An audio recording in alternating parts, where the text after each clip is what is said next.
Halo pemirsa Unhas TV, senang sekali saya Rahmati Ardi dapat kembali menjumpai Anda dalam Unhas Daily. Dalam beberapa menit ke depan kami akan menyajikan berita-berita terpercaya hanya untuk Anda. Departemen Hukum Masyarakat dan Pembangunan Fakultas Hukum Unhas melakukan penandatanganan nota kesepahaman dengan Ikatan Pembimbing Kemasyarakatan Indonesia Sulawesi Selatan. Kerjasama keduanya ini terkait di bidang pendidikan dan penelitian. Berikut informasi selengkapnya. Law and Society Studies Institute atau LETS Institute yang merupakan himpunan mahasiswa Departemen Hukum Masyarakat dan Pembangunan Fakultas Hukum Universitas Hasanuddin menjalin kerjasama kembali dengan Ikatan Pembimbing Kemasyarakatan Indonesia atau IPKEMINDO Sulawesi Selatan. Penandatanganan nota kesepahaman ini dilakukan di ruang Mudkor Dr. Harifin A. Tumpa, disaksikan oleh Kepala Balai Pemasyarakatan Kelas 1 Makassar dan Dekan Fakultas Hukum Unhas. Kerjasama strategis ini akan membuka peluang bagi kedua belah pihak untuk saling bertukar ilmu pengetahuan, sumber daya, serta pengalaman. Bidang yang menjadi fokus kerjasama ialah di bidang pendidikan dan penelitian. Kepala Balai Pemasyarakatan Kelas 1 Makassar, Dr. Suryanto, menyebut jika Rumah Singgah Gria Abipraya dapat menjadi wadah yang bisa menjadi pembelajaran hidup. Pertama saya konsen pada fungsi Gria Abipraya, semacam rumah singgah. Jadi Gria Abipraya itu bagi saya sebuah wadah untuk apa saja, untuk berbisnis, untuk belajar apa saja. Utamanya belajar dalam kehidupan. Pembina LETS Institute, Dr. Andi Tenri, juga mengemukakan bahwa MOU ini perwujudan dari indikator kinerja utama Fakultas Hukum dengan mitra. Penandatanganan MOU hari ini merupakan salah satu perwujudan dari tujuan pencapaian IKU, di mana Fakultas Hukum salah satunya adalah menjalin kerjasama dengan mitra atau praktisi di luar Fakultas Hukum. Makanya adik-adik dari LES menginisiasi kegiatan ini dengan mengadakan penandatangan MOU, di mana nanti mahasiswa Fakultas Hukum, khususnya Departemen Hukum Masyarakat dan Pembangunan, dapat melakukan beberapa kegiatan di lembaga BAPAS tersebut. Sementara itu, Ketua IPKEMINDO Sulawesi Selatan, Dr. Andi Marwan, menyambut baik kerjasama ini, karena penandatanganan nota kesepahaman ini merupakan kedua kalinya setelah habis masa berlakunya. Ini alhamdulillah ini yang kedua, karena yang pertama itu memang sudah habis masa perjanjiannya atau kerjasamanya. Ini kita lanjutkan karena memang banyak faktor yang harus kita angkat, bukan cuma teman-teman di pembimbing kemasyarakatan, namun juga menjadi wahana untuk adik-adik mahasiswa untuk bagaimana kita berkolaborasi ke depan, membahas materi-materi yang hangat gitu kan. Tentunya ini sinerginya bukan hanya untuk kampus tapi juga untuk Balai Pemasyarakatan baik Makassar maupun seluruh Indonesia. Sekretaris Departemen Hukum Masyarakat dan Pembangunan Fakultas Hukum Unhas, Rastiawati, berharap LETS Institute dapat memberikan kontribusi positif bagi peningkatan kualitas pendidikan dan penelitian. Harapannya dengan adanya MOU antara LETS, HMP, dan pihak BAPAS, maka diharapkan adik-adik bisa berkontribusi terhadap pengembangan ilmu pengetahuan dan pengembangan peradaban keilmuan. Dari perjanjian kerjasama ini nantinya mahasiswa Fakultas Hukum Unhas dapat berkegiatan di Balai Pemasyarakatan Kelas 1 Makassar. Aminah Rahma Ahmad, Unhas TV. Pemirsa, kepercayaan masyarakat terhadap institusi politik kini terlihat semakin menipis. Bagaimana akademisi dan mahasiswa melihat hal itu? Simak liputan berikut ini. Institusi politik merupakan lembaga-lembaga yang bertanggung jawab dalam mengatur fungsi masyarakat.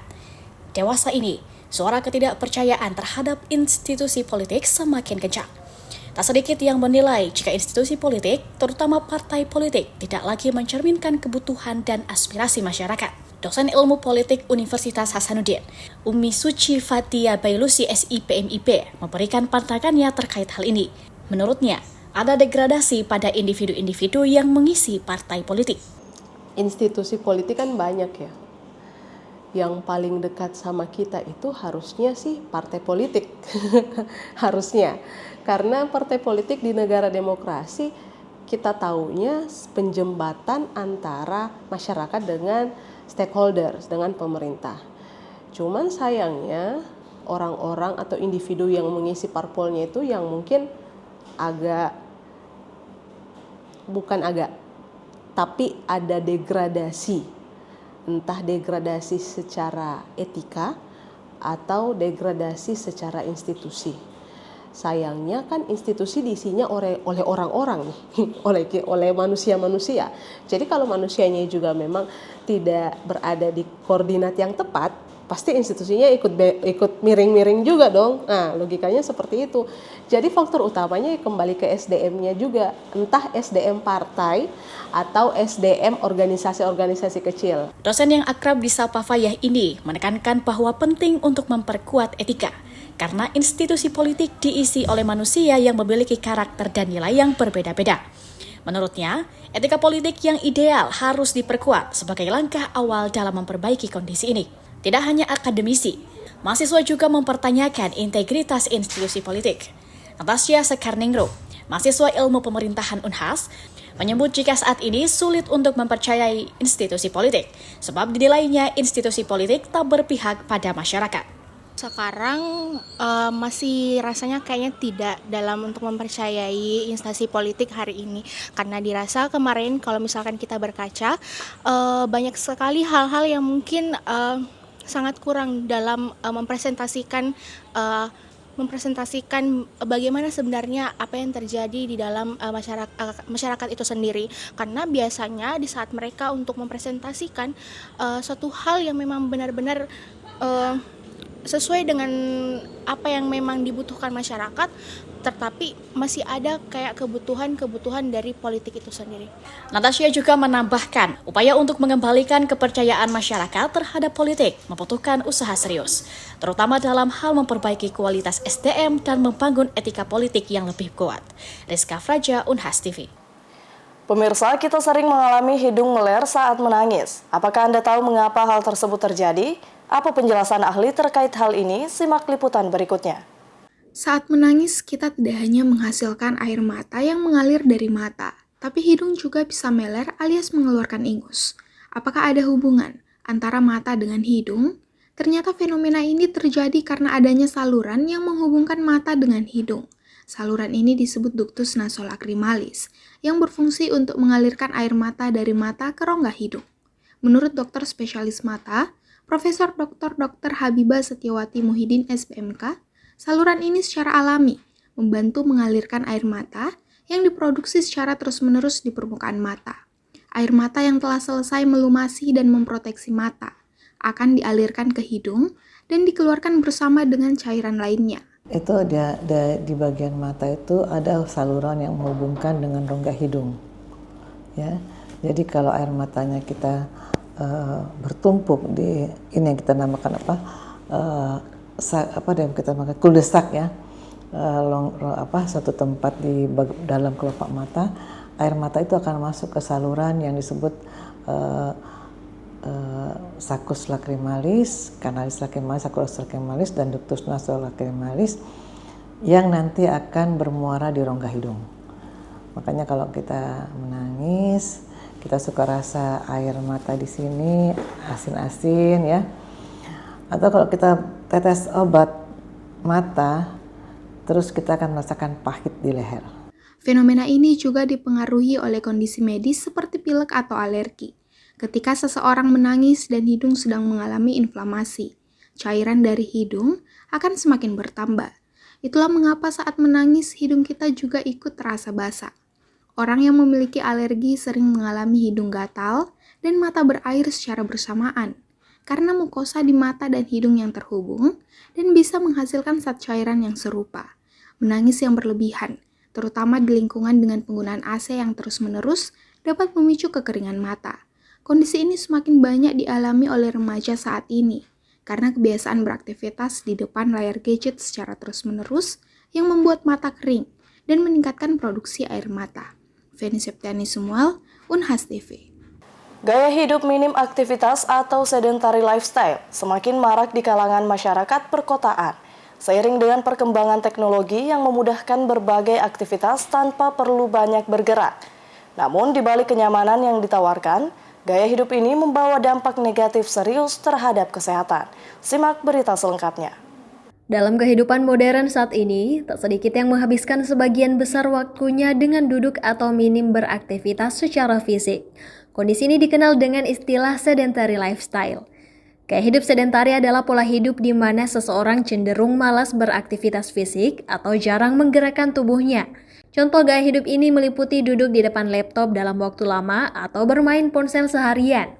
Menurut Kementerian Kesehatan Republik Indonesia, Kemenkes RI, gaya hidup sedentari mencakup kegiatan di luar waktu tidur yang hanya membakar sedikit kalori, yaitu kurang dari 1,5 menit. Kebiasaan ini sering dipicu oleh gaya hidup serba instan yang lebih mengandalkan teknologi untuk melakukan aktivitas sehari-hari. Dosen Psikologi Universitas Hasanuddin Makassar, Duyana Fajriati Dewi, SPMSC, menyebut jika banyak yang tak sadar jika kebiasaan bermain ponsel seharian termasuk hidup sedentari yang membahayakan kesehatan. Ya, karena itu adalah istilah yang juga cukup baru yang saya dengar. Jadi saya baca kalau sedentary lifestyle itu adalah lifestyle di mana orang minim aktivitas fisik gitu ya. Jadi kurang melakukan aktivitas fisik. Jadi kalau saya lihat sendiri mungkin itu misalnya bisa kayak dampak dari penggunaan teknologi yang terlalu sudah serba instan gitu ya. Jadi semuanya bisa dilakukan di rumah, semua bisa dilakukan secara instan sehingga tidak banyak aktivitas fisik yang dilakukan lagi oleh individu. Sedentary lifestyle dapat berdampak buruk bagi kesehatan tubuh. World Health Organization atau Organisasi Kesehatan Dunia di bawah Perserikatan Bangsa-Bangsa menyebut gaya hidup ini sebagai salah satu penyebab kematian yang sering terjadi secara global. Karena itu, Duyana menilai sangat penting untuk menghindari perilaku sedentar ini. Selain itu, dikatakan Duyana, risiko kesehatan yang ditimbulkan oleh gaya hidup sedentari cukup serius, mulai dari diabetes, penyakit jantung, obesitas, hingga gangguan kesehatan mental. Bukan hanya kesehatan, sedentary lifestyle juga berpengaruh pada kondisi sosial seseorang. Kalau dari dampak sih, saya mungkin mulai dari negatif dulu ya. Kan sedentary lifestyle itu berarti orang kurang melakukan aktivitas fisik, gitu ya. Nah, kalau orang kurang melakukan aktivitas fisik atau kurang bergerak itu tentu banyak dampaknya ya.